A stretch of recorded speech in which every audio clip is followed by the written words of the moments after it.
Hello everyone, मैं हूं खुशबू नथौलिया और आप देख रहे हैं कंसेप्चुअल लीगल। इस लॉकडाउन में टेक्नोलॉजी और वर्चुअल वर्ल्ड हमारा न्यू नॉर्मल बन गया और हमारे आईपैड्स, हमारे लैपटॉप्स, हमारे मोबाइल फोन्स बन गए हमारे बेस्ट फ्रेंड्स। क्यों? क्योंकि हमने जो कुछ भी किया, चाहे वो इंटर्नशिप्स थी या फिर वो ऑनलाइन कोर्सेज थे या फिर वो कॉम्पिटिशन्स थे, हमने सब कुछ किया ऑनलाइन। आज हम बात करेंगे कि जो भी हमने हमारे लास्ट 5-6 मंथ्स में लॉकडाउन में किया, उसमें से क्या क्या चीजें हमारे रिज्यूम पॉइंट ऑफ व्यू से इम्पोर्टेंट है और क्या क्या हम हमारे रिज्यूमे में ऐड नहीं कर सकते। तो सबसे पहले शुरू करते हैं ऑनलाइन इंटर्नशिप से।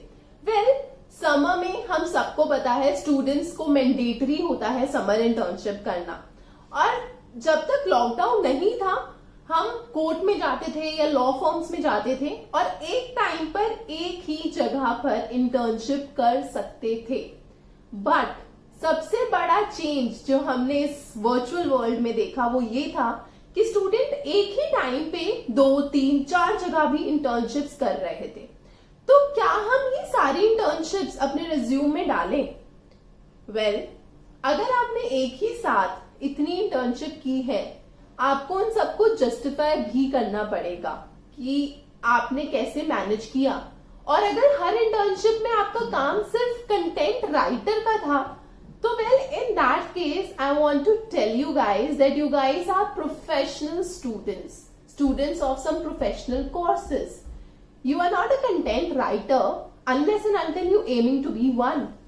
इसलिए आप उसको डालें या नहीं, ये डिपेंड करेगा कि आप कहां पे अप्लाई कर रहे हैं। क्योंकि आपका जो भी रिज्यूम होता है, it is not universal in application.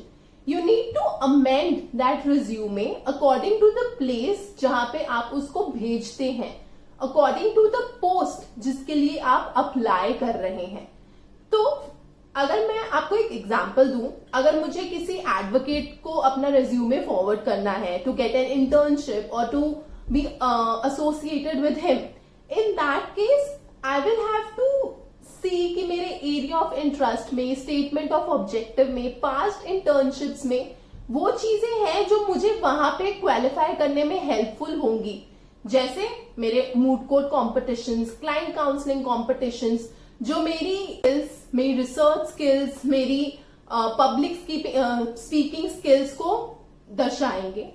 Similarly अगर मेरे को लॉ फॉर्म में अप्लाई करना है, तो वहां पे मैंने कितने पेपर, रिसर्च पेपर्स पब्लिश कर रहे हैं या फिर कितने सेमिनार्स वगैरह अटेंड किए हैं, ये सारी चीजें मेरे रिसर्च स्किल्स को जस्टिफाई करेगी और मुझे वहां पे हेल्प करेगी टू फेच अ जॉब। तो इसलिए आपकी ये जो ऑनलाइन इंटर्नशिप्स हैं, ये आपको वहां डालनी है या नहीं, ये वेरी करेगा कि आप कहां पे अप्लाई कर रहे हैं। अगर मेरे को किसी एडवोकेट के पास अप्लाई करना है, तो वहां पे मैं उन इंटर्नशिप्स को दिखाऊंगी जो मैंने किसी एडवोकेट वगैरह के साथ की थी। सिमिलरली अगर मेरा एम लॉ फॉर्म का है, तो मुझे इंटर्नशिप्स भी वही करनी है और वही इंटर्नशिप्स मेरी काउंट भी की जाएगी क्योंकि वो वहां के लिए रेलिवेंट होगी। So that is the thing you need to keep in your mind. Secondly, कई बार क्या होता है कि हम internship just for the heck of it करते हैं, हमें पता ही नहीं होता है कि एग्जैक्टली हमने वहां किया क्या है। आपके रिज्यूम में आप जो भी लिखते हैं, आपको पता होना चाहिए कि उसको आप जस्टिफाई कैसे करेंगे। If you have any doubt in your mind, please do not mention that in the resume, because the recruiters may question you on anything which is listed in it. And if you're not able to answer it, it might give a wrong impression that this person was not serious about what he did. And I'm sure that is not something which you want to convey. So it's very important that you keep that in your mind when you prepare your resumes. The second thing is online courses. जब मैं अपने law pages वगैरह scroll करती हूँ, जब मैं Insta पे या वैसे वेबसाइट्स पे अपने नॉर्मली पेजेस स्क्रॉल करती हूँ, I come across so many online courses. being organized by student-run organizations or the private organizations whose name I have never ever heard of. So, क्या वो वाले कोर्सेज इंपॉर्टेंस होल्ड करते हैं? I don't think so. आपने online courses कहाँ से किए हैं, कौन सी यूनिवर्सिटी ने उनको ऑर्गेनाइज किया था, कौन से प्लेटफॉर्म से किए हैं, वो बहुत इंपॉर्टेंट होता है. इसलिए आप जब भी किसी ऑनलाइन कोर्स के लिए अप्लाई करते हैं, आपको पता होना चाहिए कि आप वो वहां कहां से कर रहे हैं. Does that university has some the course offered by that university और प्लेटफॉर्म होल्ड सम वैल्यू और नॉट. मैंने एक वीडियो भी बनाई थी जिसमें I listed down few websites which can be used by the students for online courses. If you have not seen that, you may have a view at it and it might be useful when you decide for online courses. Because हम बहुत जगह से online courses करते हैं but उनकी उतनी importance नहीं रहती, क्योंकि जो रिक्रूटर है अगर उसे पता ही नहीं है कि ये आपने कहाँ से किया है, तो वो उसकी ऑथेंटिसिटी को कैसे जज करेगा. वो कैसे जज करेगा कि आपने वहां एग्जैक्टली सीखा कितना है या सिर्फ सर्टिफिकेट ले लिया है. इसलिए आप कहाँ से करते हो, वहां पे आपके कोर्स के बाद एग्जाम था या नहीं था, आपके सर्टिफिकेट में आपकी एग्जाम की परसेंटेज मेंशन्ड है नहीं है, ये सारी चीजें काउंट करती है. ये सारी चीजें आपको देखनी चाहिए before you apply for any online courses.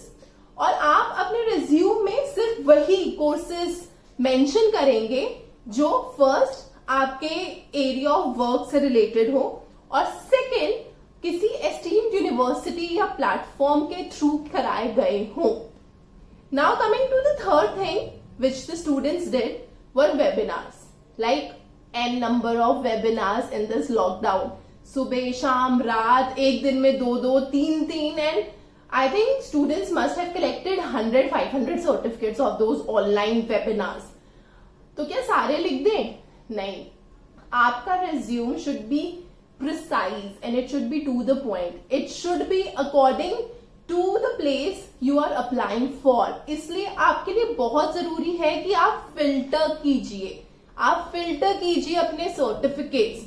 Her webinar का सर्टिफिकेट आपके रिज्यूम में ऐड नहीं हो सकता.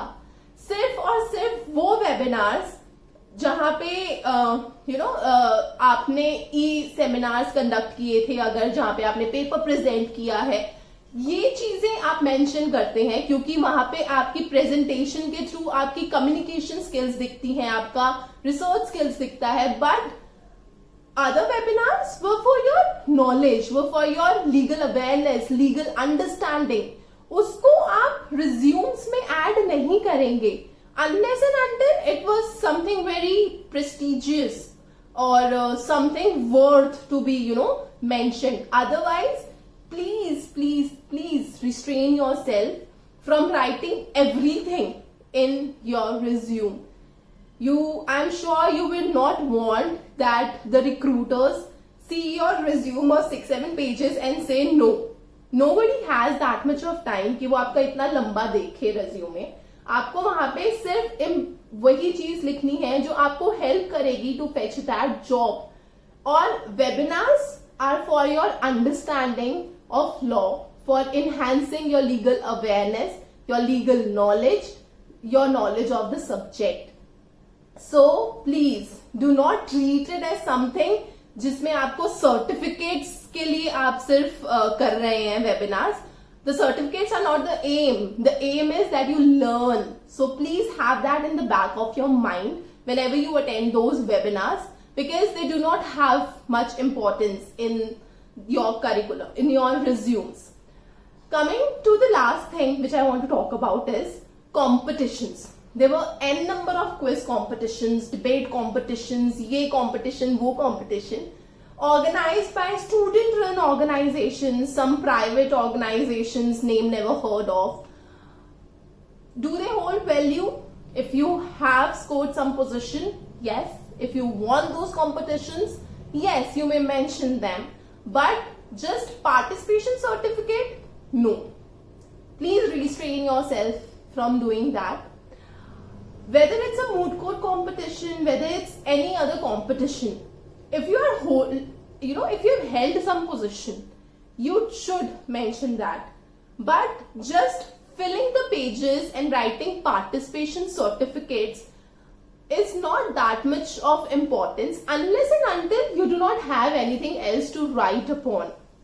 So all these quiz competitions particularly, आपको वो सारे नहीं लिखने हैं, आपको सिर्फ वही लिखने हैं जहां पे आप जीते हो या फिर आपने किसी राउंड के लिए क्वालिफाई कर लिया था. Apart from that, just take it as a learning experience and move on. Please do not do it for the heck of getting certificates. I want to actually tell the students one thing, कि certificate is not the aim.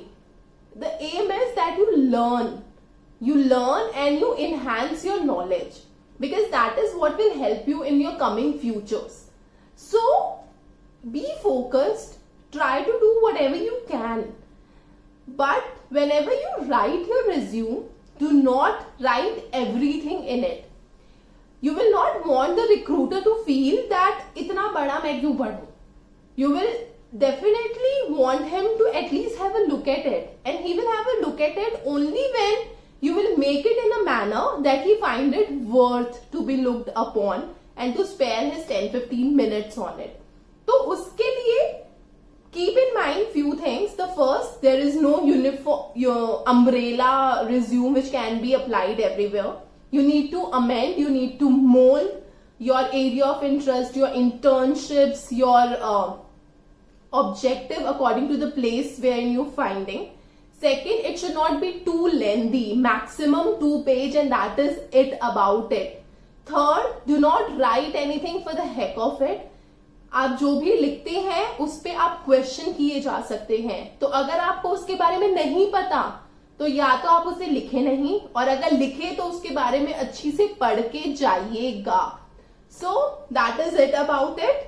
I hope that you continue learning in this lockdown period and keep yourself involved and indulged in something new. Try and enhance your knowledge as much as you can. And that is all from my side today. I'll see you soon in the next video. Bye-bye.